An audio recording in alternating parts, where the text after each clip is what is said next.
Cambuur spelen juster jong thuis in de Graafschap. Een verslag van Geert van Thun. Het wie eerst even schrikkend voor Cambuur, want de eerste de beste aanval van de Graafschap. Plop, die gaat er hier al in. De voorzet is van Michum. De kopbal is van Ars. De wordt matig dekt. En Sarrin Cambuur achter de feiten om. Maar Schereer, een prachtige aanval van de Ljalte. Die wordt uiteindelijk al rond terug.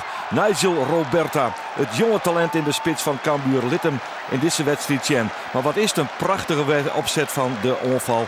Want hier komt het paasje van Schils. Het voetstekken van Barto is perfect. Het waaromlezen van Barto is helemaal goed. En dan komt er Roberta en is het 1-1 na 23 minuten. Cambuur is de betere ploeg. Creëert een protte kansen. Maar scoren, dat slag het voorlopig nog even net. En dus bleef het tot aan de rest 1-1. Allereerst dat we de basisgedachte. Dat die 1-1 tot aan de rest hing bleven zoeken. Maar hier de overtreding van Mark Diemers. Oud Cambuurspeler op Martijn Barto. Het docht zeer.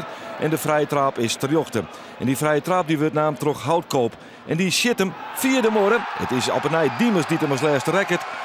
Nice, de keeper van de Graafschap, Filip Bednarek. En dat betekent dat Cambuur op slag van rechts op een 2-1 voorsprong komt. Een prachtig moment. Deze lange bal is van Steenvoorden. Die gaat naar Isaac Calon. Die liekt de slag te verliezen. Dan wordt er een overtreding pleegd door Robert Klaassen. Krijgt Cambuur de vrije trap mee. En dan komt er op een de man van Krek van der Rest. De man met nummer 12, Xander Houtkoop. En Schilder die leidt hem precies op de hollen van Nigel Roberta. En daarmee komt Cambuur op een 3 vastsprong. Dan denk je, het zit al hier wel in de knip. Cambuur krijgen er kansen op meer. Eerst nog even zien naar die prachtige herhaling. Want Schilder, heel mooi kopbaltje van Roberta. Maar die kansen worden door Cambuur net benut. En dan kun je het lid op een noos krijgen. Zoals hier, de corner is van Michum. En waar rekt het hem als laatste? Wij denken dat dat Robert Schilder is. Die krijgt een eigen doelpunt achter zijn namen. En dat is het net Nieuwpoort die hem als laatste rekt. Het effect is hetzelfde. 3-2. Maar daar bleef het bij. Een goede start van Cambuur in 2018. Dit wie echt een elftal wat volk want er keihard werkje wordt. En als juist de bevlagen en ik nog dat er heel goed voetballen wordt.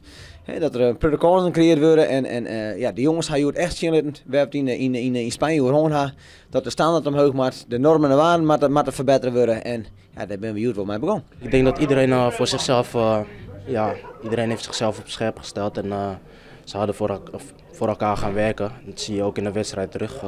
In de laatste minuten dan gaat iedereen er echt vol voor. Nou ja, dan hou je die 3 punten thuis.